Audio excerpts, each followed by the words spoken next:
नमस्कार, बुलेटिन में स्वागत है आपका। मैं हूं आपके साथ मनु तेवतिया। टिहरी जिले के सीमांत मेंढू सिंधवाल गांव होटल लाइन में काम करने गए दो युवक वियतनाम में फंसे हैं। न्यूज 18 की टीम मेंढू सिंधवाल गांव पहुंची तो परिजनों का दर्द छलक उठा और उन्होंने मोदी सरकार से युवकों को घर वापस लाने की गुहार लगाई है। साल 2018 में मानवेंद्र सिंह और सूरत सिंह पड़ोसियों और रिश्तेदारों से कर्ज लेकर होटल लाइन में काम करने वियतनाम गए थे, लेकिन मालिक द्वारा उन्हें सैलरी नहीं दी गई और होटल बंद कर दिया गया, जिससे पैसों के अभाव में दोनों युवक वियतनाम में फंस गए हैं। किसी तरह दोनों युवकों ने भारतीय दूतावास में जाकर अपनी आपबीती बताई है। मेरे हस्बैंड को गए हुए 1 साल हो गए। वो होटल लाइन में काम करते थे, पर होटल अचानक एकदम से बंद हो गया। उसने बिल्कुल भी एक बार भी तनख्वाह नहीं दी। हम इतने परेशान हैं घर में कि खेती बाड़ी करके बच्चों को पालते हैं। बहुत परेशानी झेलनी पड़ती है। कर्ज लेके गए वो लोग, मेरे हस्बैंड ना घर से, तो कर्ज वाले आते हैं घर में, बोलते हैं कर्ज दो। कहाँ से दें? वो कर्ज लेके वहाँ गया, वहाँ तो उन लोगों ने बस सैलरी नहीं दी उनकी। टिहरी जिले के सीमांत मेंढू सिंधवाल गांव के सूरत और मानवेंद्र होटल लाइन में काम करने 1 साल पहले वियतनाम गए थे, लेकिन किन्हीं कारणों के चलते होटल बंद हो गया और पैसों के अभाव में दोनों युवक आज वियतनाम में फंस गए हैं, जिससे परिजन खासे परेशान है और उन्होंने मोदी सरकार से गुहार लगाई है कि किसी तरह उनके दोनों बच्चों को सुरक्षित घर वापस लेके आया जाए। सौरभ सिंह, न्यूज 18, मेंढू सिंधवाल गांव, टिहरी गढ़वाल।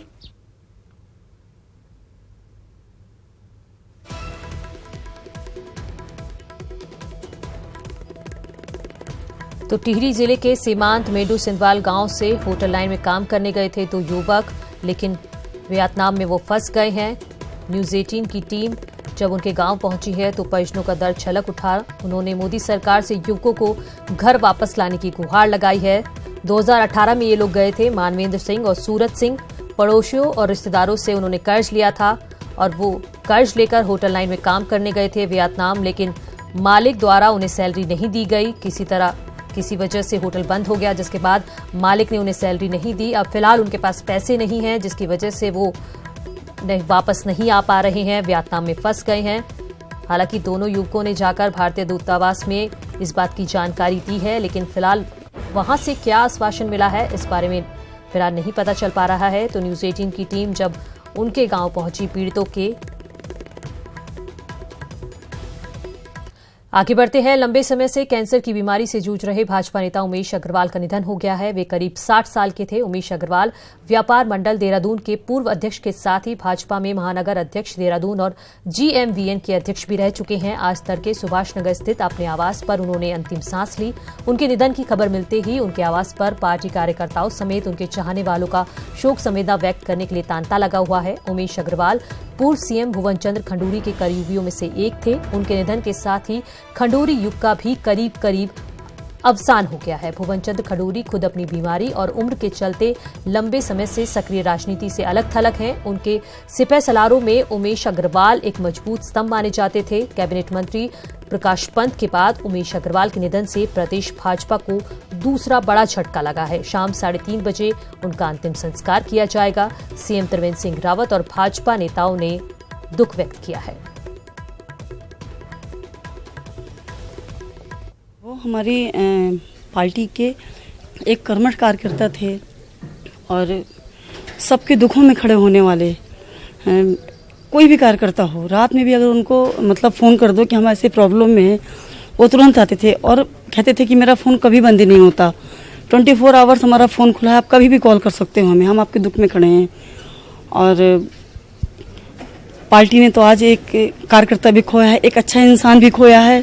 देखिए, अग्रवाल जी से मेरा संबंध आज से कम 30 साल पहले का है। उनको मैं एक अच्छे मित्र के रूप में जानता हूँ। वो भारतीय जनता पार्टी के लिए उन्होंने बहुत सारा काम किया है, नगर से लेकर के और पूरे राष्ट्र के तक। वो एक ऐसा व्यक्तित्व था जो कि हर काम को बहुत गंभीरता से लेते थे।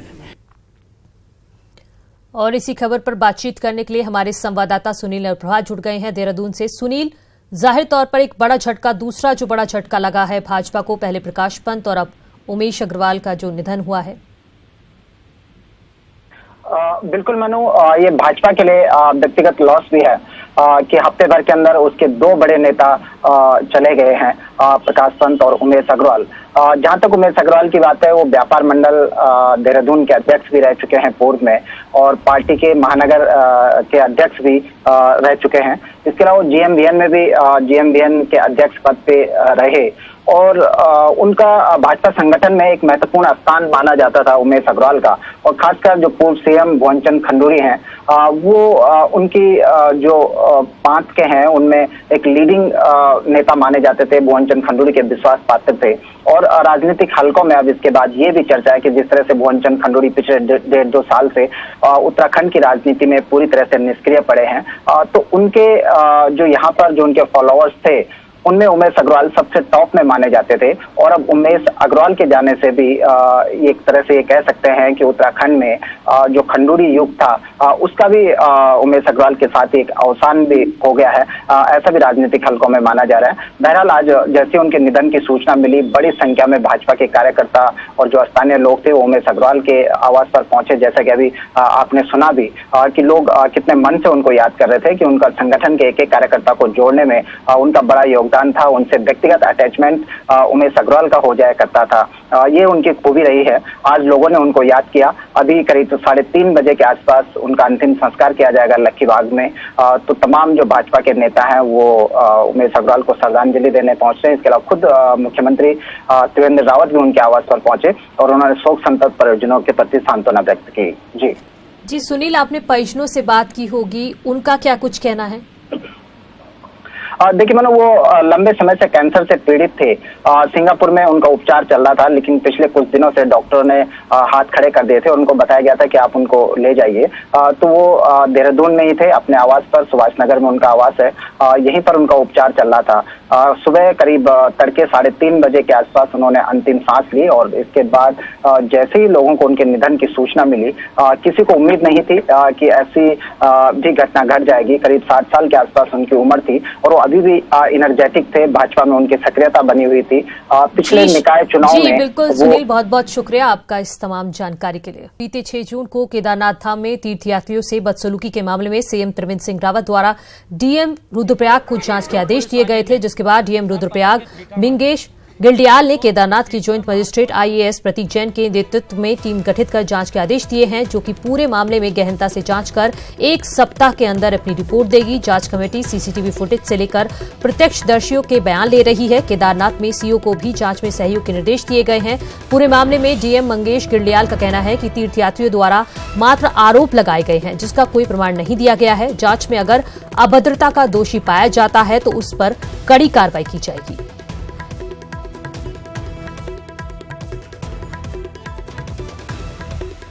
जो परसों की घटना हुई है, मैं भी वहाँ पर गया था। तो उस घटना में सबसे बड़ी बात तो यह है कि श्रद्धालुओं ने सिर्फ कंप्लेंट की है और जो कंप्लेंट उन्होंने की है उसका कोई वीडियो अभी तक नहीं मिल पाया है। हम लोगों ने जॉइंट मजिस्ट्रेट वहाँ पर हमारे हैं प्रतीक जैन, जो कि 2018 बैच के IAS ऑफिसर हैं, उनको ये जांच दी है।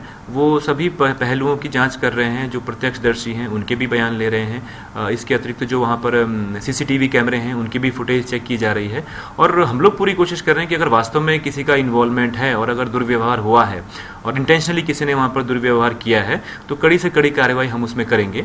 और इसके अतिरिक्त और भी हम इससे ये भी जानने की कोशिश कर रहे हैं कि किस प्रकार हम लोग वहाँ पर इस तरह की घटनाएं अगर हो रही हैं तो उनमें हम लोग किस प्रकार से कार्यवाही करें, ये भी हम लोग कोशिश कर रहे हैं। और जो पुलिस के वहाँ पर CO ड्यूटी पर हैं उनको भी ये निर्देशित किया गया कि वो भी जो IAS प्रोबेशनर जांच अधिकारी हैं उनके साथ समन्वय बनाए रखें और इसमें 1 हफ्ते के अंदर हमें प्रॉपर जांच रिपोर्ट इसमें उपलब्ध कराएं।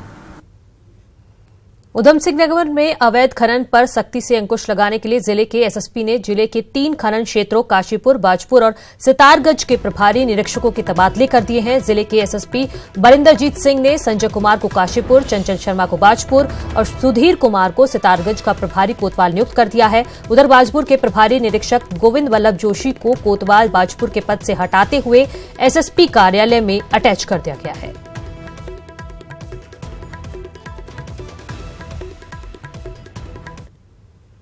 सामरिक दृष्टि से बेहद महत्वपूर्ण टनकपुर टू पिथौरागढ़ बन रही ऑल वेदर रोड निर्माण कार्य हो रहा है। इस ऑल वेदर रोड में पहाड़ी कटिंग काम अभी तक 90% ही हो पाया है। सड़क निर्माण में जुड़ी कंपनियों को 2019 नवंबर तक 127 किलोमीटर सड़क काम पूरा करने का टारगेट है। 1.5 साल होने के बावजूद 4 चरणों में अभी तक कुल 51 किलोमीटर सड़क में डामरीकरण का काम हुआ है। ऐसे में मानसून आने के साथ ही अगले 6 महीने पर सड़क में डामरीकरण के साथ नाली, सेफ्टी फॉल काम पूरा होता नहीं दिख रहा है।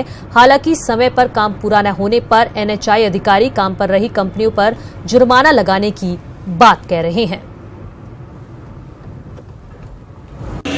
जहाँ तक पक्की सड़क का सवाल है, जो डामरीकरण का है, डामरीकरण 40% डामरीकरण हो चुका है, यानी कि 127 किलोमीटर बनाना है, जिसमें से 51 किलोमीटर अभी डामरीकरण हो चुका है। अभी जो मौसम अनुकूल रहता है तो जब तक बारिश नहीं आती है तो तब तक जो है कुछ डामरीकरण और कर लिया जाएगा। वहीं मैदानों के साथ ही ऊंचे पहाड़ों पर भी गर्मी का सितम देखने को मिल रहा है। बड़ी संख्या में पर्यटक हिल स्टेशन का रुख कर रहे हैं, लेकिन यहां भी उन्हें गर्मी से ज्यादा राहत नहीं मिल पा रही है। ऐसे ही हालात इंदौर लैंसडाउन में भी बने हुए हैं, जहां दिन के समय गर्मी का पारा आसमान छू रहा है। इस समय लैंसडाउन का तापमान 39 डिग्री तक पहुंच गया है, जिसका असर पर्यटन कारोबार पर भी पड़ रहा है। मौसम तो अभी अकॉर्डिंग टू दिल्ली बराबर का ही है, थोड़ा बहुत टेम्परेचर होगा और एंजॉय किया है। अच्छी जगह, चूंकि नई जगह है तो अच्छा लगा घूमने के लिए। फिलहाल यहाँ का जो मौसम है, अगर दिल्ली के अकॉर्डिंग देखा जाए तो यानी कि बराबर ही है। मैंने बचपन से लेके आज तक इसके पर्यावरण को देखा है। पहले लैंसडाउन में क्या हुआ था, इसको कालो डांडा इसलिए कहते थे कि इसमें चारों तरफ कोहरा ही लगा रहता था। इस वर्ष तो गजब हो गया। इस वर्ष अभी 3-4 दिन पहले 39 डिग्री टेम्परेचर लैंसडाउन का हम लोगों ने नोट किया। राजधानी में फर्जी तरीके से चल रहे कॉल सेंटर की जांच अब विदेशी नागरिकों तक पहुंच चुकी है, जिसके लिए दून पुलिस अमेरिका समेत अन्य देशों के दूतावास से संपर्क कर रही है। पुलिस का मकसद उन तमाम विदेशियों के बयान दर्ज करना है जिन्हें फर्जी कॉल सेंटर द्वारा कंपनी के नाम से सॉफ्टवेयर बेचे गए थे। एसपी सिटी के मुताबिक पुलिस अमेरिका एम्बेसी से संपर्क कर उन सभी विदेशियों के लिखित बयान मंगवाने में जुट गई है। माइक्रोसॉफ्ट के रिप्रेजेंटेटिव बनके देश विदेश में काफ़ी जो पब्लिक है उनको उनसे पैसों का ट्रांजैक्शन करवाया और माइक्रोसॉफ्ट के कुछ ऐसे सॉफ्टवेयर हैं जो उनको अवेलेबल करवाया, जो कि कम्प्लीटली फेक था। इसमें इन्वेस्टिगेशन अभी हमारी चल रही है और उसमें कुछ ऐसे तथ्य सामने आए जिसमें जो बाहर के हमारे क्लाइंट्स जिनके साथ फर्जीवाड़ा किया, उनके बयान लेने में अभी हम उनके एम्बेसी के थ्रू उनको अप्रोच कर रहे हैं। बागेश्वर में जंगल की आग थमने का नाम नहीं ले रही है। जिले के जंगल लगातार धधक रहे हैं। हर बार इंद्रदेव की कृपा से आग बुझ रही है। वन विभाग नाकाम साबित हो रहा है। जिले के 6 रेंजों में से 5 पूरी तरह से जल चुके हैं, लेकिन वन विभाग के आंकड़े कुछ और ही गवाही देते हैं। लोगों का कहना है कि कई हेक्टेयर जंगल आग से नष्ट हो चुके हैं, जिसमें लाखों का नुकसान हुआ है, जबकि वन विभाग की माने तो 70 से 99 हेक्टेयर वन ही जले हैं, जिसमें करीब 1 लाख रुपए का नुकसान हुआ है। वहीं गलत आंकड़े बताने की बात को लेकर डीएम भी वन विभाग से नाराज हैं। उन्होंने चारों तहसील के एसडीएम को आग की घटनाओं की जांच करने और नुकसान की जानकारी लेकर उपलब्ध कराने को कहा है। अगर गलत आंकड़े हुए तो वन विभाग के अधिकारियों के खिलाफ कार्रवाई होगी। बता दें कि इससे पूर्व भी वन विभाग के डीएफओ और अन्य अधिकारियों ने एसडीएम का फोन नहीं उठाया था, जिस पर भी डीएम ने फटकार लगाई थी। यदि अगर उनके डेटा में कोई मिसमैच है तो उनको अपना डेटा करेक्ट करना चाहिए और उनको पता होना चाहिए कि हमारे कितनी वन संपदा का नुकसान हो गया, कितनी क्षति हो गई, उनको पूरा पता होना चाहिए। यदि नहीं पता है तो ये सही बात नहीं है। और एसडीएम से तत्काल रूप से मैं हमारे जो सारे एसडीएम्स हैं, 4 हमारी जो सब डिवीज़न है, उनसे मैं तत्काल रूप से निर्देशित करती हूँ कि वो सभी लोग एक बार डेटा को अपने पटवारी के माध्यम से, अपने स्टाफ के माध्यम से उसको चेक करवा लें कि उनका डेटा सही है कि नहीं सही है। यदि नहीं सही है तो उसको सही करवाएं और सही फिगर दें सभी को। मसूरी देहरादून घूमने वाले पर्यटकों के लिए अच्छी खबर है। देहरादून जू में उत्तराखंड का पहली सर्पेंटाइन हाउस खुलने जा रहा है। इसके लिए लंबे समय से सेंट्रल जू अथॉरिटी की मंजूरी का इंतजार कर रहे जू प्रशासन को हरी झंडी मिल गई है। मसूरी देहरादून मार्ग पर 5 हेक्टेयर क्षेत्र में बनाया गया मिनी जू एक बेहतरीन टूरिज्म डेस्टिनेशन के रूप में उभरता जा रहा है। यहाँ विभिन्न प्रकार के वन्य जंतुओं के साथ ही उत्तराखंड का पहला सबसे बड़ा एक्वेरियम, कैक्टस गार्डन और 3D थिएटर इसे पर्यटकों और बच्चों की पहली पसंद बनाता है। अब यहाँ पर्यटकों को रसेल वाइपर, पाइथन, कोबरा समेत विभिन्न प्रजातियों के सांप भी देखने को मिलेंगे। पिछले 6 महीने से यहाँ सर्पेंटाइन हाउस बनकर तैयार है, लेकिन सेंट्रल जू अथॉरिटी की स्वीकृति के अभाव में इसे पर्यटकों के लिए नहीं खोला जा रहा था। इसी हफ्ते सेंट्रल जू अथॉरिटी ने सर्पेंटाइन हाउस को अपनी मंजूरी दे दी है। अभी औपचारिक का चिट्ठी आना बाकी है, तो उनका आदेश आने के बाद हम 2 जगह से स्नैक्स अभी ला रहे हैं। एक जगह से पिलुकुला जू मैंगलोर से और दूसरा है आपका चेन्नई स्नैक पार्क तमिलनाडु से। तो हमारा यहाँ पे करीब 12 वैरायटी का स्नैक्स और सरीसृप प्रजाति का वन्यजीव को प्रदर्शन करना है, और ये हमें आदेश मिलने के बाद हम इसको परमिशन लेते हुए फिर इसको लाके तो जल्दी इसको शुरुआत करेंगे।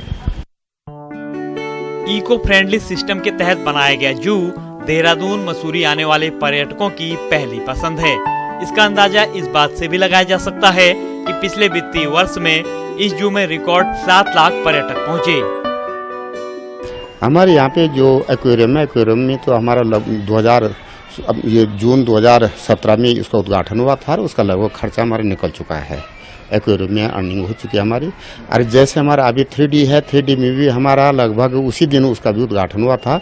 3D में हमारा लगभग जो खर्च हुआ था वो हमारा वसूल हो गया है। हमारा जो है पर्यटकों को पहली पसंद है। यहाँ पे आए दिन पर्यटकों की वृद्धि हो रही है, आते रहते हैं।